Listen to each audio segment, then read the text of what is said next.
You're like they put the scores on the screen so you can see everybody's rates at any given time. And it's by number though. So I don't think it says names. Maybe it does. I don't remember. But it's very culty. Like everybody there, you walk in, they're like, you came here 600 times this year. You get a dry erase board with your name on it and a photo on our website. Like it's very like drink the juice. Like so it's mostly about exercise. Oh yeah, it's like 3 machines. There's like a gym. Yeah, it's like 20 minutes on the rower, 20 minutes on the treadmill, and 20 minutes in like weights. Okay. And everybody rotates. So it's like 10 or 12 of each. And then like there's like 30 people. So they rotate each event. All right. Yeah. So I met this, really nice girl that was with one of my daughter's friends, and she came to see all my shows, and she was like a manager at an Orange Theory too. One of my daughter's friends got a job working there part-time so she could make friends because she works her other job from home. So she got a job because it's right across the street from her apartment.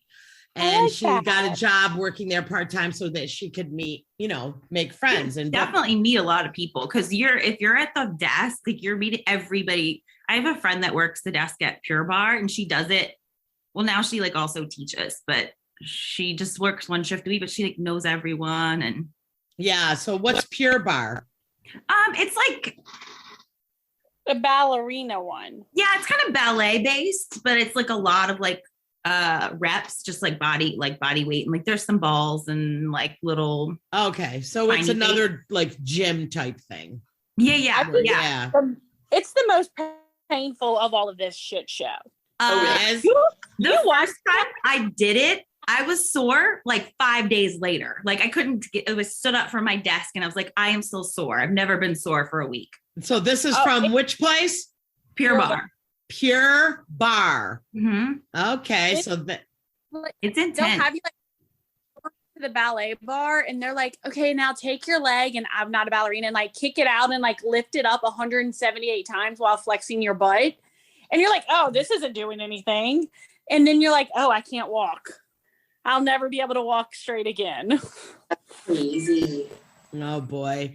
And any other crazy news that, I was looking for some stupid news. I couldn't find really anything. I'm out of it. And my stupid Facebook is still broke. So like all my favorite news reports, you know what I mean, that I love to follow, none of them show up again. Like nothing. It's so weird. Like it's broken, my timeline.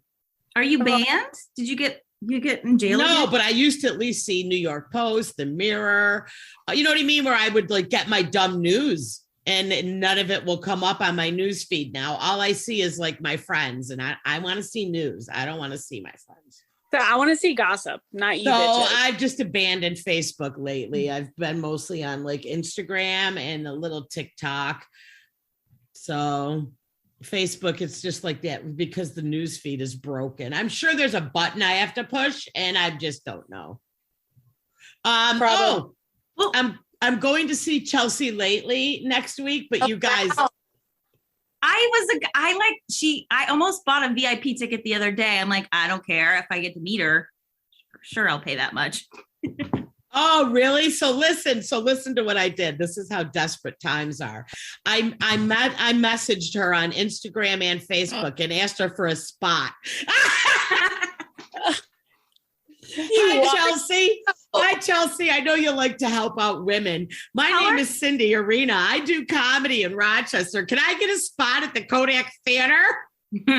Oh my God, you're amazing. You could wear a onesie too. Like she and Amy Schumer were both. I know. I was like cracking up. Like I was cracking up because like I said, I was in New York City with all of like my girls. We all met, like, people from LA and Arizona and Houston, and we all came there for the week and we did shows together. So I was cracking up. I'm like, yeah, this is us walking into an open mic. Like we're just like these bad bitches. I got to message Chelsea back and tell her I'll wear a onesie.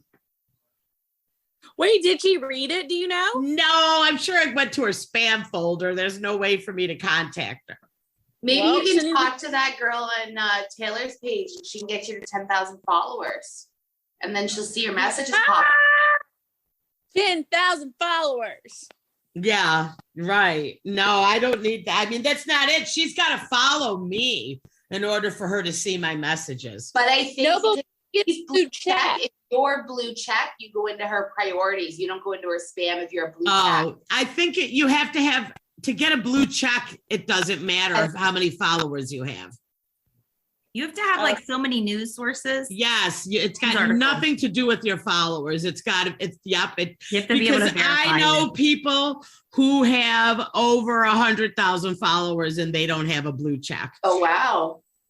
It just has to do with more than that because you can buy 100,000 followers. Huh. Remember we did that whole show on that documentary? The documentary. Remember what was the show we did? It was called Fake Famous. Fake Famous. That was it. And we went and took a deep dive and all of that. And you can buy. And we watched it. And so that one girl bought 100,000 followers, but then she ended up. It helped her go viral, but she legit did go viral after a while. Remember? Well, how do you prove that you legit go viral and it's not just the fake people? It doesn't. I mean, because they have to hit because she probably got way over 100,000 likes on a photo. But even if you go viral, it doesn't mean you're going to get a blue check. Like Lauren said, it goes by a million other credentials, and you have to get approved, and it's a long process. Unless you know someone at Instagram. Yeah. I'm gonna go. I've got a dinner reservation in an hour. All right, Jen. Have fun. Have fun. Miss you all. I will talk to you all when I get home. All righty. Bye. Bye-bye. So, speaking of, I have on entertainment tonight here. They're talking about Adele. What do you think of her new song? Oh, wow. She's on the cover of Vogue. She's stunning. I don't know if I haven't heard the full song. I haven't listened to it. I mean, I like Adele, but I'm not like in love with Adele. No, I think the song is really good, actually. Like I first listened to it and I was like, oh, I don't know. And then I went and listened again. I'm like, oh, it is actually a really good song. So beautiful voice. So I don't doubt it sounds good. Is it on their, well, I guess I don't really listen to the radio. So I don't really know how I'm going to happen across the song. She posted it like on TikTok or like she did a live and she played part of it. I think that's how people are getting it. No, it's on the radio now. It is? Okay. Yeah, just say, well, hey. I know that. So her album 30 is coming It's called 30 because she wrote it 3 years ago. Yeah, after the breakup. Is she 30 years old? She's 33. I think she's 33 now, okay, but so her albums are always like that. Her age? Like 19, 21. Yeah. Which is pretty cool. She's going to release hers on November 19th. Yeah. But Taylor Swift already had announced before that she was bumping hers up and it was going to be ready on the week before. So it'd be really smart of Taylor to release hers on the 11th and then Adele on the 19th, just so they're not the same day. Well, and you can't, I mean, Adele is just, I mean, you can't even compare them. Adele is. What? Oh my God. God. I'm sorry. Are you a team Adele, not team Taylor? I love Taylor. Adele is like below. I'm not going to say that, but I am way more excited about Taylor's album. Even though it's a redo album. It's a redo, number one. It's going to be so good. Have we already heard these? What is Taylor Swift even planning on doing? What is this red? When did you become a hater, Cindy? I'm not a hater, but God, you can't even compare her and Adele. I mean, the truth. How? How are they different? Because Adele's voice and everything is just blows Taylor away. Okay, don't get me wrong. I love Taylor. Adele's voice is amazing. Taylor is so smart with marketing and she's such a great lyricist. Like, I don't think those two, we're like on two different fields here. It is different though. You're right. It's different. It is. But does Adele write every one of her songs? I feel like Taylor might be more talented in that department. 100%. Her lyrics are better. They even themselves out. I think because Adele's like singing and she's so talented. We don't need to be comparing women and pitting them against each other. Yeah, we do. Okay, bitch. I'm a boomer. Cindy actually did this. We would absolutely never bring in Adele and Taylor together. Cindy. Isn't that funny though, that Adele's audience is probably like double the age of Taylor Swift's, yet they're the same age? That's a good point. You know, also Taylor is so, to me, even still looking at her, is so like almost still teeny bopper, where Adele just came in at 23 like a 50-year-old pro. Well, Adele was always more mature. Yes, crazy, Taylor, right? I mean, Taylor was like a teenager, to be fair. Yeah, like, but she still is to me when you see her. She is a grown-up, and she writes heartfelt adult music now. And Adele looks old because she's British. Oh my God. I'm going to tell you what cracks me up though. Her accent is so harsh. I love it. It's like the Cockney accent, right? Yeah, right. And apparently they're like beneath everybody with that accent, right? Because she's like, it's a harsh slang for them, right? Mm-hmm. I love it though, because it's so harsh. Like that accent cracks me up when they, whatever dialect that is that she has of it. I love that. Okay, I am incorrect. She is not a Cockney, and so I just have to say that. Oh, what's a Cockney? Like a Cockney is kind of like most. Okay, and this is, somebody told me this, so this is like not researched or anything off the record. Yeah. So what we think of as a British accent is actually like the high city London accent, like the fancy like people, but like most of the population speaks more like of a slang. Yeah, more really? like a different dialect. So exactly. You hear this like luxurious accent that you like. Right. And those are very, those are it's very a little rough around the edges. Yes. And that's the same with my my ex-husband, who's from Italy. He's from Sicily, and the Italian that he speaks is very, like you said, it's very slang. And he does not even understand when he goes to Northern Italy. He's like, the difference is crazy. Like, I don't even understand what half the shit they're saying. Like, it's so different from like Sicily. Like he's a slang. It's, you know, I think that's the same with like the whole British, like her accent is, I don't know other way to I just said harsh, which I just meant more like really hard for me to understand than normal, but I like it.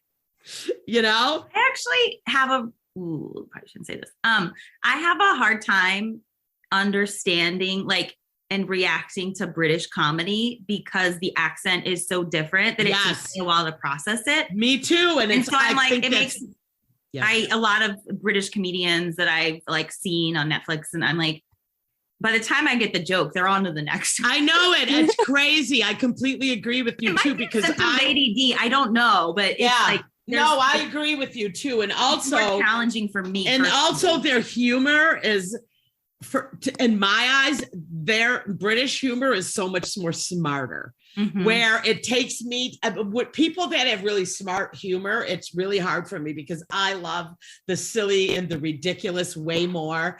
Smart humor would be more like a Jerry Seinfeld. Isn't he like a smart humor type? Or not really. I mean, I just noticed there's some comics that like takes me a minute to get it. And literally like 3 jokes will go by and I'll just have gotten one. I'm like, oh my God, from like a minute ago, you know, it's crazy, but I do like ridiculous humor. But there's a couple Indian comics on Netflix. If you go to the Netflix International, and they have like, you know, pretty thick Indian accents. And again, like Lauren said, it's tough for me. It takes me a minute, you know, because the accent, it just translates differently. Yeah. Did you guys watch Squid Games? No, too scary. Okay. Yeah. Did you watch it? Way too scary for me. I've already watched it twice because it's so goddamn good. And I am not a scary movie person, so I'm saying it's not scary more. I wish you could have had both Teresa and my face just on screen now. Same. Wait, so it's not scary? Or is it like Saw scary?